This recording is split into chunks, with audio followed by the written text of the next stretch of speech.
Today I want to answer two of the questions that I have gotten the most often since I kicked off my Rockies franchise here on MLB The Show 24.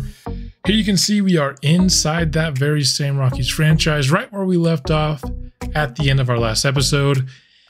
The first of those questions that I wanted to answer today was about the sliders. I've talked, throughout the series that maybe the sliders aren't perfect yet. I think I've got them in a good enough spot where I don't imagine I'll be doing much, if any, changing from here on forward. So if you, like me, like CPU versus CPU gameplay in the game, I think these sliders work really well to get a variety of games. You'll see some, really high scoring games. You'll also see some games, that are 3-1 or 2-1 in the end. So when I'm talking about the numbers here, the sliders here are on a 1 to 10 scale. So this is 0 right here. 1, 2, 3, 4, 5. And 5 is the default slider. 6, 7, 8, 9, 10. So when I say, for example, CPU contact is 7, that means +2 over the base of 5. Now, while I'm going through these, I'll talk about the ones that I am most tempted to maybe change and could change at some future point in the series. But for now, I like where they are. And so this slider set really begins when you start the CPU. Because we play CPU versus CPU, I don't edit anything human. I'm not playing the game, and so these sliders don't affect anything. I have contact and power both set at 7 each, so +2 over the default setting, and I like where they're at. I will say CPU power is one of the sliders I am most tempted to change, and if I would decrease it by 1 down to 6. And the reason that I am tempted to do that is we do see a lot of home runs, and part of me is wondering if that's just because the sliders are too high or because we're doing a Rockies franchise. You know that a lot of home runs are going to come with a Rockies franchise. It's just hard to know if it's more because of the location or because of the juice sliders. So there might be a point at some point in this series where I test power at 6. We just see our pitchers giving up a lot of home runs.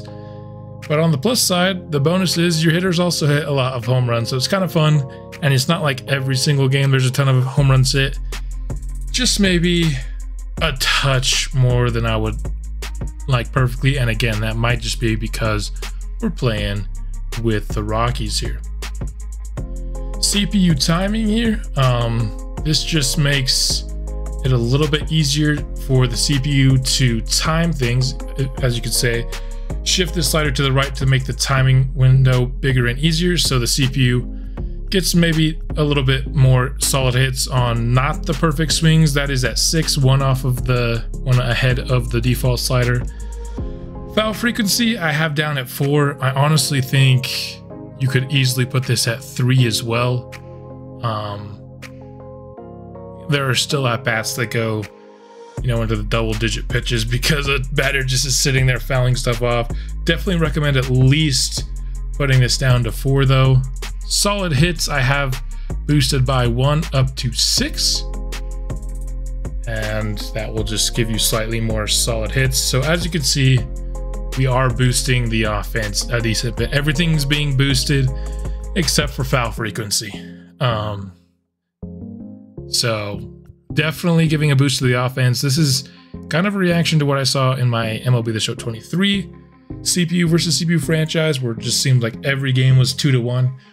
Wanted to get a little bit more variety in the games, but still make it possible to have those 2-1 games. And I think this slider set is accomplishing that at a pretty good rate for me. Now we get more to the pitcher stuff here.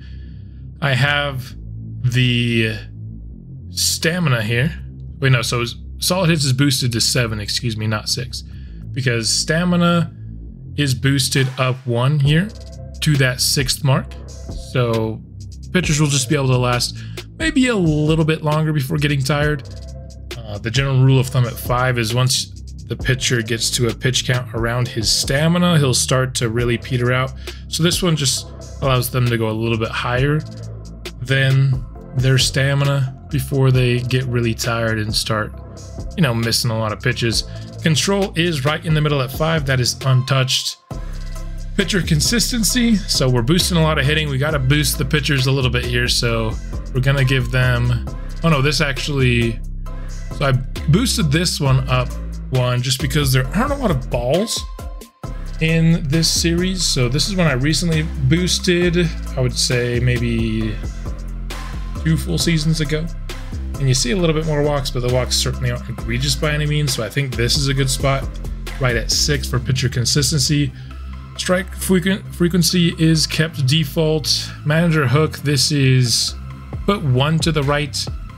I like this spot. There are certainly times where I still feel like the pitchers are left in a little bit too long, but there have also been a couple times in this series where I felt like the pitcher was pulled early. And so as long as you're seeing stuff on both ends of the spectrum, maybe some are too early, some too late, I think you're in a good spot with the sliders. Pickoffs, they extend the game when the pitcher's always there trying to throw to the pitch off. So I have this down at 3. Now fastball pitch speed and off, I just have pitch speed boosted to 9 just because, you know, if you're not playing and you're not trying to time up the swings yourselves, it just makes the pitches go a little bit more like real life where those are coming in quick. I do have errors here boosted to 7. All errors are boosted up to 7. And you'll definitely see a guy like a Kyle Brown, for example, playing second base with us. He does not field a lot of things cleanly. And it just makes the outfield and the infield just not seem automatic. You know, having good defense actually matters with these. I have run speed, reaction, arm strength, and yeah, basically anything to do with speed and reaction and arm strength. All of that is kept at default. I don't see any problems with this in the game. If I was to change any of these, I would maybe change arm strength outfield just so you can see some of those highlight throws from right field, you know, but we've seen a couple of those in this series as well, so I don't think it's really much of a thing that you need to boost at all. Base runner steal ability, I have boosted to 8, 2 off of the max here, and then steal frequency, I have at 7. I also had this one at 8, but I just saw my personal team. We were sending our runners a little bit too frequently for my taste, so I have recently, as of maybe 3 or 4 episodes ago, knocked this down to 7. Wind, injury frequency for in-game are both default. I did nerf simulator injury frequency by 1. I just feel like if you have it at 5, you're getting an injury like every other day. You can't really simulate through many days in a row without getting interrupted. 4, you still see plenty of injuries. We've seen some big injuries in our series. We've seen a lot of small injuries as well. And then trade frequency, I have down to, this was at 3. And I could honestly say 4 might be a little bit better because I don't like 5. You see teams just make terrible trades way too much on the base slider. 3, you're not seeing a lot of guys over 85 overall traded at all. I can say maybe it's been 1 or 2 in this entire franchise during the season. I've seen a couple in the off season as well, for sure. Those have been more common with this slider, but boosting it to 4 could be something that I toy with, especially, in fact, I'm going to do it right now. We're a little bit later into the franchise, so some of these trades might not be nearly as egregious. So those are the sliders that I am using. For the most part, I really, really like the set. Maybe not perfect, maybe could use some fine tuning in an area or two. I kind of told you the areas that I'm less confident in where I have the slider, but for the most part, I really like the variety and the quality of gameplay I get with this set. Let me know if it works for you or if you totally disagree with where I have some of these things. The second question that I wanted to answer here is how do I play the game CPU versus CPU? And it's honestly really simple. And when I tell people, they're like, oh, duh, sometimes. But honestly, if you don't, play CPU versus CPU very often, let's just go into this AA game, for example, then you never think to do it. So you have no idea. And the answer is simple as this. Here on the team selection screen, you put the little player counter over right in the middle. You're not controlling any team, and you hop into the game. That's going to take away your ability to say who's pitching, to change who's hitting, and it's going to leave everything up to the manager, which is how I like it done. And then one last thing I'm going to do to kind of show how I do certain things. Now, if you've watched any of my live streams, you'll see how I do them. But if you haven't, because you're not a live stream fan, or you're just watching this video and haven't watched any of this franchise series, you're here for the sliders themselves. If you like CPU versus CPU, but hate the fact that you can't do player lock in CPU versus CPU like I do, I totally wish they would add that to the game.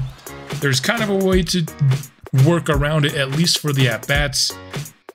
When the game starts, you go here to simulate an exit, and as soon as the simulator starts, you press X on Xbox or square on PlayStation to get the automated at-bats to stop simulating. And then here you have total control over how much you want to simulate. So let's say I wanted to watch the guy that we took in the first round last year, Juan Rocha here. I'd simulate to the next half inning because he's not going to have an at-bat while we're playing defense. Here, Rocha's in that 3 spot, so I'd go next at bat, and then I would press B on Xbox, or what is it on PlayStation? I totally forget what the B is. Circle on PlayStation, and there you go. Here we get to see a Juan Rocha at bat. As soon as that at bat is done, let's just see if he can end it in one pitch here. Yes, he's going to do it. Swinging on the first pitch, Rocha will fly out. So as soon as that play is done, you just hop back into the simulator as soon as the cutscene's over, and it will let you. And once again, stop the simulation once you get in here and simulate until his at-bat is up again. And this is kind of a way that you can simulate player lock without actually having access to it. And simulate here until Rocha is back up again. But those are a couple of the questions I get asked the most frequently, and rather than just responding to them on all the videos, I want to have a video that I could point to and show off some of those answers for you. Hopefully this helped you out and allows you to have fun with your own CPU versus CPU franchises. That's all I've got for this video. We'll be back with more Rockies franchise tomorrow, and I'll see you then.